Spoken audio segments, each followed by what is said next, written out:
Oops.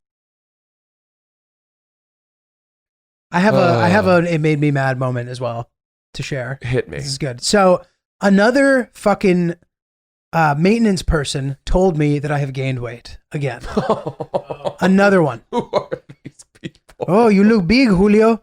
Oh, you look big, Julio. It's like there's a conspiracy. They're concerned. A couple things. Who does that? Like, why do people feel so comfortable insulting me? I don't understand what it is about me that, so at first I'm like, fuck, like, all right, whatever. Like, yeah, I've been, kind of maybe having a little quarantine fun, whatever. Feeling guilty, being like, I need to change it. And then all of a sudden I was like, but also, what if I just don't do anything? Who fucking cares? I was like, I'm a fluctuator historically. It's never affected how much I've gotten laid. I'll still bang your mom, dude. You know what I mean? Fuck it. Like, I'm supposed you should say that to him. I know. I'm supposed to like myself less now because I've gained 10, 15 pounds, however much. I don't even fucking know. So whatever. This is to everybody who feels bad about the fact that they've gained weight during quarantine. It's all right. It doesn't make you less of a person. You know what I mean? As long as you're not like physically like impaired because of it, you shouldn't feel bad. Yeah. Fucking, if you want to get in shape, but that doesn't mean you should hate yourself right now. That's my opinion. It's a good point. We talk about wellness and body type a lot on the podcast, and the only counterpoint that I can offer, and I hope this isn't annoying. It's not. Is my abiding philosophy is that staying in shape is so much easier than getting in shape. That's absolutely true. It is so much easier to keep pace than to catch up. Absolutely. And so I just have always tried not to say I can let myself go and then I'll come back. Right. And let me also say that I've hired a personal trainer. Have you? Yes. Really? Yeah.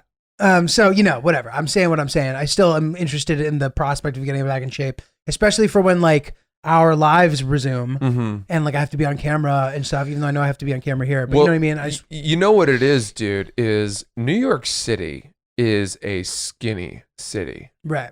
I've been up in Maine and there are fat people up there. Dude. I mean, it is a land of happy, yes, warm people. Alaska too, dude. They are this cold warm. climate. You need some hibernating padding. And you start to think, I remember landing in Newark and then taking an Uber into the city, and you're coming down, 9th Avenue, and you're looking around and you're just saying, wow, there is nobody very overweight in this city. Yeah, it's true. Everyone's in black. Everyone is slimming. There just seems to be an unspoken agreement that if you're going to walk these city streets, you better be slim, whether through cocaine or working out, however you want to do Smoking. Dude, totally. Yeah. That's true. So that's a very, very good point. So I'm hoping the being back here is gonna help my process as well. But I would like to also put this out there, and I think this is funny. What is a good comeback I can give? Because I anticipate over the next few weeks, as I'm in the process of either accepting my new body or attempting to get back to my old body, I would like to have an effective comeback. I think that isn't you're ugly. Like something that isn't like something that's like smart and good and like makes them feel bad for feeling comfortable enough to tell me. I think, well, all right. The first thing I was going to say is what you just said was hysterical. I could still bang your mom. Because it's so intense and it so plants that image in their head, and you've got this smile that really does say, I have the ability to sleep with your mother, regardless of her relationship status with your dad. And you're that guy. You are that guy. You go on dates with girls' moms that Damn right. You've just been that disarming young fella your whole life. You're the tennis instructor. Yeah. You are the guy that young men fear. They will walk in on banging their mom behind their mother. Yeah. That's good. Okay. So I think that's one. But if you really want to make them feel bad, you could say something like, I'm comfortable in my own body.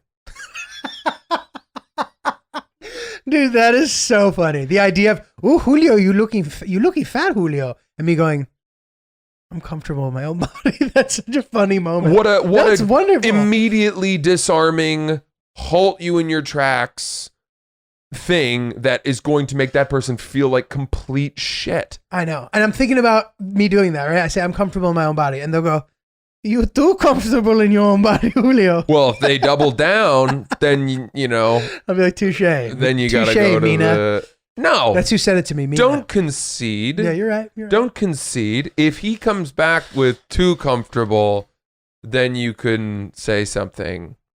You could get mean, I guess. Good. We'll see. If anybody has any suggestions also, in addition, I like your...